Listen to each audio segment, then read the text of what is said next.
অবহেলা শব্দটি খুব একটা বড় না হলেও অনেক বড় বড় সম্পর্ককে এক নিমিষেই শেষ করে দিতে পারে।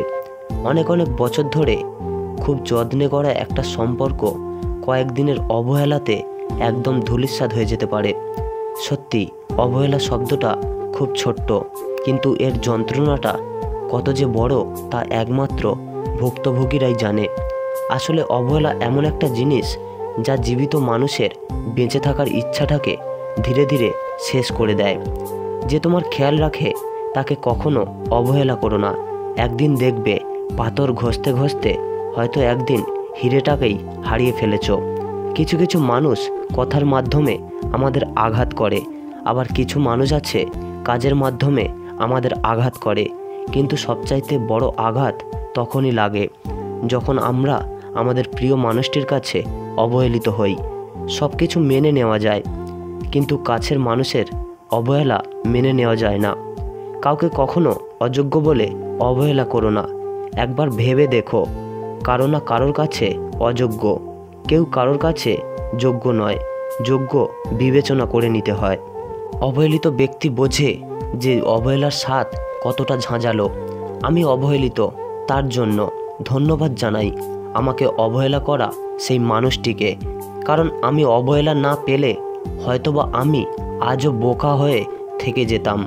তোমার অবহেলা সহ্য করতে করতে আজ আমি ঘুরে দাঁড়িয়েছি। হাজার কারোর অবহেলার কোনো শক্তি নেই যে আমাকে কাঁদায়। আসলে দূরের মানুষের অবহেলাগুলোকে অবহেলা মনে হয় না। কাছের মানুষগুলোর অবহেলা মৃত্যুর যন্ত্রণার চাইতে ভয়াবহ হয়। কিছু কিছু অবহেলা মানুষকে প্রতিবাদী হতে শেখায়।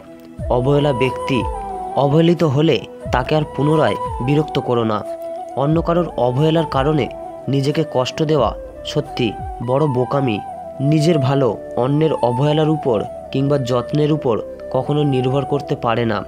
যখনই দেখবে তুমি অন্য কারোর উপর নির্ভর করছো না, অন্য কারোর অবহেলার উপর নির্ভর করছো না, তখনই তুমি কষ্ট কম পাবে এবং আবেগ না বিবেক দিয়ে তুমি দুনিয়াকে চিনবে, জীবনকে চিনবে। আসলে যেই জিনিসটা আমাদের কাছে থাকে আমরা তার মূল্য বুঝি না, আর যেটা আমাদের কাছে থাকে না কেবল বারবার সেটাকেই পেতে চাই। হ্যাঁ, এটাই চরম বাস্তব। কারোর অবহেলার প্রতিশোধ নিতে যেও না, বরং নিজেকে পরিবর্তন করো। সেটাই হবে সবচাইতে বড় প্রতিশোধ। সো ফ্রেন্ডস, আমি আকাশ ছিলাম আপনাদের সঙ্গে। তো ভিডিওটি ছিল এই পর্যন্ত। কথাগুলি যদি আপনাদের ভালো লেগে থাকে তাহলে ভিডিওতে একটি লাইক করবেন আর একটি কমেন্ট করে জানাবেন আপনাদের মতামত। আর যদি আপনি আমাদের ইউটিউব চ্যানেলে সাবস্ক্রাইব করে না থাকেন তাহলে চ্যানেলটি সাবস্ক্রাইব করে পাশেই থাকবেন। আর আপনাদের কেমন ভিডিও লাগবে সেটাও কিন্তু কমেন্ট বক্সে জানাতে ভুলবেন না। তো দেখা হচ্ছে কোনো পরের ভিডিওতে। ততক্ষণ সবাই ভালো থাকবেন এবং সুস্থ থাকবেন। ধন্যবাদ সবাইকে।